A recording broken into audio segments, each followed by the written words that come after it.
End of the day with Ray. Hello, my friends. Well, folks, today we're going to jump in that gigantic, sharp, interactive board. I want to discuss Etria. We all heard the big news that OKI's joining Etria. We all know that Etria is the joint venture that was founded by Ricoh and Toshiba-Tec around the manufacturing of MFPs, and now they have a new player, a company called OKI. Later this week, I'll discuss OKI's financials for the first 9 months of their FY, which will end in March of 2025, so stick around for that. But ladies and gentlemen, OKI joining Etria. You know, it was last week when I discussed Canon CEO contemplating outsourcing the manufacturers of their low-end printers. I said in that episode, wow, I wonder if Canon will join Etria next. Ladies and gentlemen, when you think about Canon, an OEM that has the largest market share of low-end printers in the world, because they make the HP stuff, right? Currently, they make the HP stuff. Considering outsourcing the manufacturing of a product where they hold the largest market share.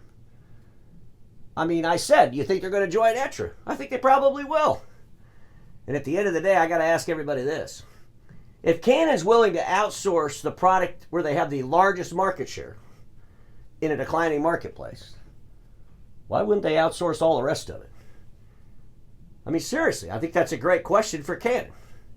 So without any further ado, let's jump on the board. I'll share my thoughts on OKI joining Etria. First thing I want to do is show you a whole bunch of logos. Stick around at the end of today's episode. I'm going to put some more of these pieces together. But folks, you've read the press release. OKI joining Etria. The new breakout for the players in Etria goes like this. Ricoh, 80.74%. Toshiba-Tec, 14.25%. OKI, 5.01%. The capital stock is $3.3 million. At the end of the day, when this thing first started, when Ricoh and Toshiba-Tec came together with the announcement that they're forming Etria, I told you all, there'll be many other players joining the club. It's just logical. Ricoh, when they started it all, had 85% equity. They could give away a whole lot of more equity positions and still be in control. And I would not be surprised to see Canon join this club.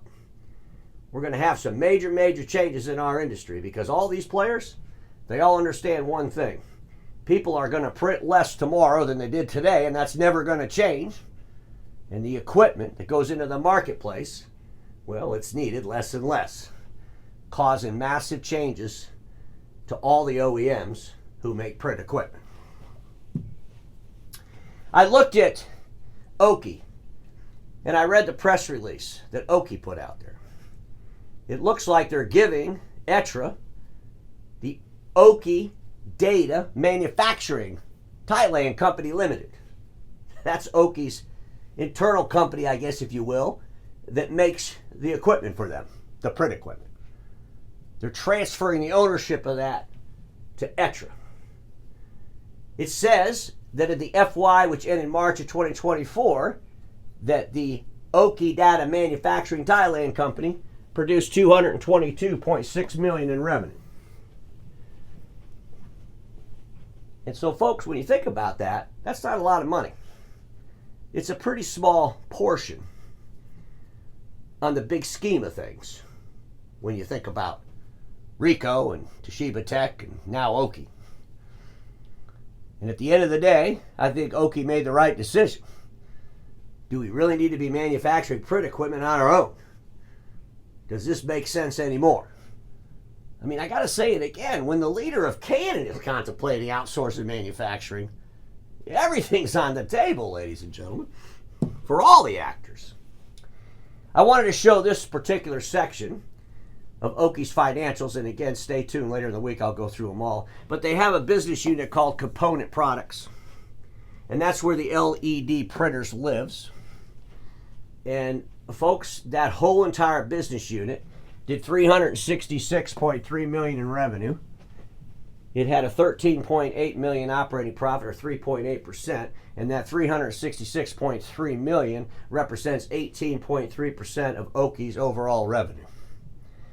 And the question is OKI contemplating just getting out of print? Because I think that OKI joining Etria was just step one for them getting completely out of print. I think OKI has aspirations to do other things, and when I go through their financials, I'll share all their different business units, and we can imagine together, if you will. But I really see OKI just getting out of print altogether. I got to ask the current Etria members, that's Toshiba-Tec, Ricoh, and now OKI. Do you really believe you're going to sell more printers by coming together?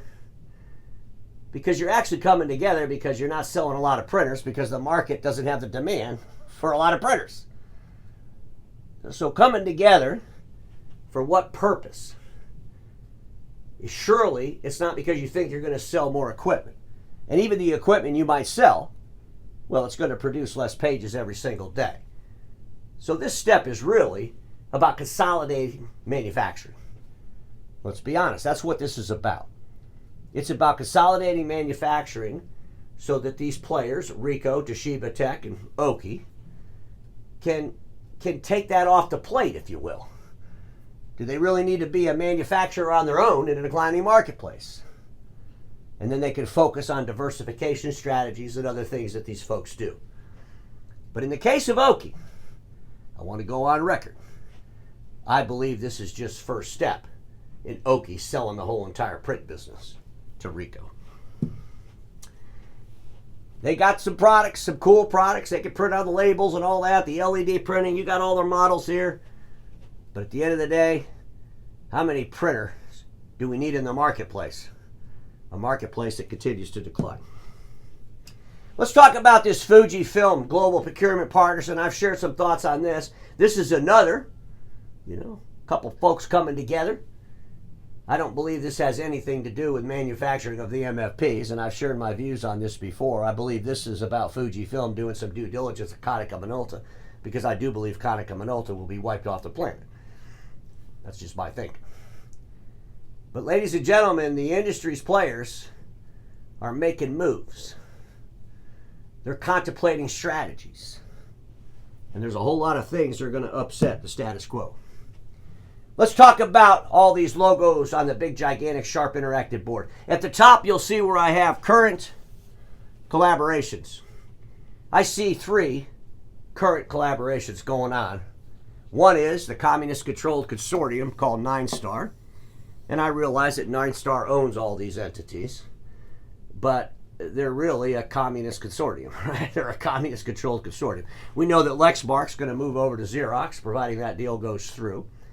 But at the end of the day, 9-Star is a major player in the print space around the world. They have Phantom and G&G, and both of those products are banned from the United States, even though they try to still sell them in the United States. Crazy, crazy. Well, that's the communists for you. And then we have the Global Procurement Partners, and that's that Fujifilm and Konica Minolta entity. We'll see where that goes. And then, of course, we got the Etria, the consolidation of manufacturing.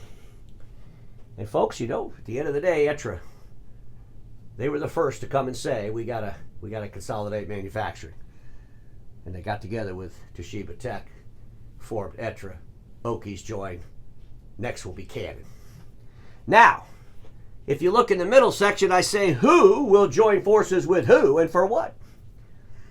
And folks, we start over here with Konica Minolta. I really just say we should just cross them off the board. I've been saying that for a while now. They're just going to go away.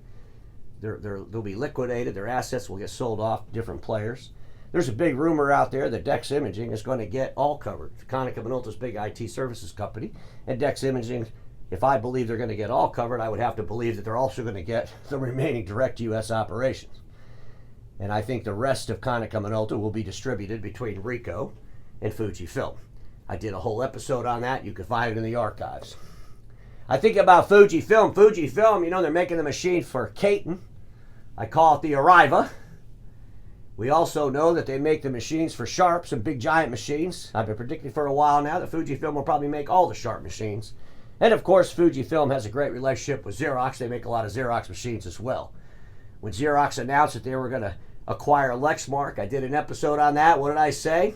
Fujifilm would be out of their minds to try to figure out how to exit from Xerox. They should try to figure out how to have a deeper relationship with Xerox, and they should make all the machines. In other words, Lexmark is not going to be manufactured by Xerox.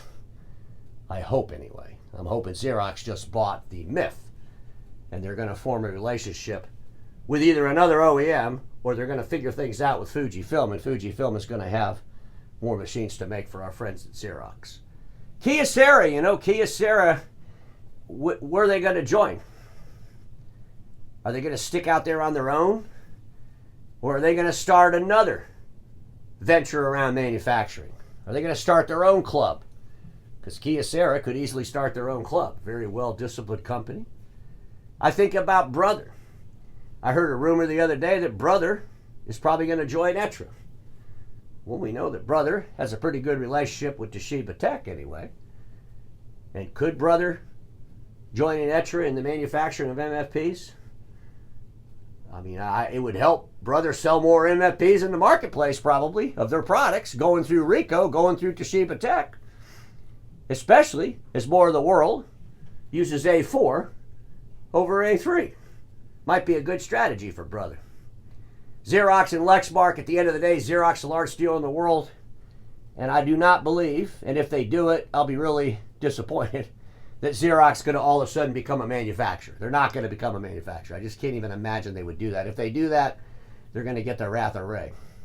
When I think about Sharp and one of their major equity holders, Foxconn, they're powerful. They could do a lot of things if they wanted. Does Foxconn want to be a consolidator of manufacturing?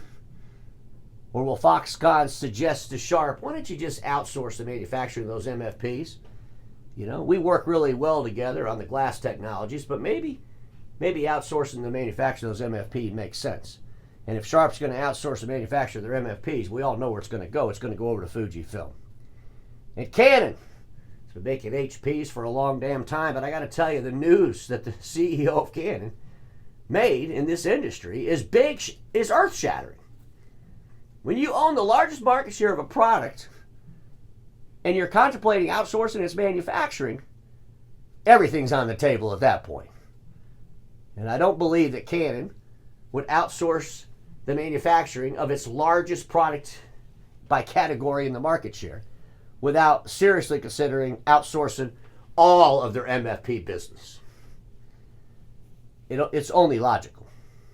At the bottom of the board, I'm asking who will disrupt office laser with inkjet, and I've been on a warpath with this for a while. We got our friends at Ricoh. We got our friends at Epson, Kyocera, and Canon. Who's it going to be? And I'm sick and tired of hearing the comments about how inkjet's just not good, it doesn't have the right quality, and blah, blah, blah, all the nonsense, because what I'm talking about is business printing.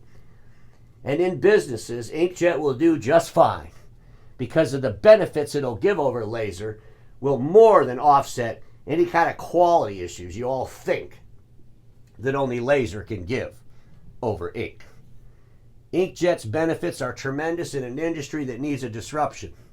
Inkjet benefits end users, benefits the entire industry as the industry's service technicians are aging out quickly. We're going to have a retirement apocalypse. I've been talking about it for a while now. There has to be a change at the street level with the equipment in those offices.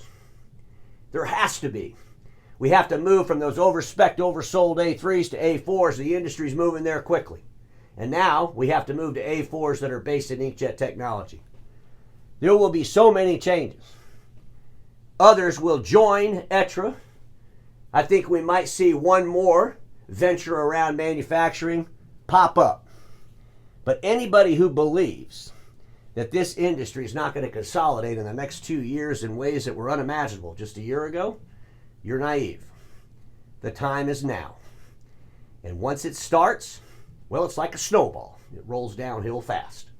Stick around. Watch the end of the day with Ray. I'll share my thoughts through these massive changes, through all these collaborations, because everybody watching me knows this. Status quo is the killer of all that'll be invented. Don't get stuck there, and I'll see you all tomorrow.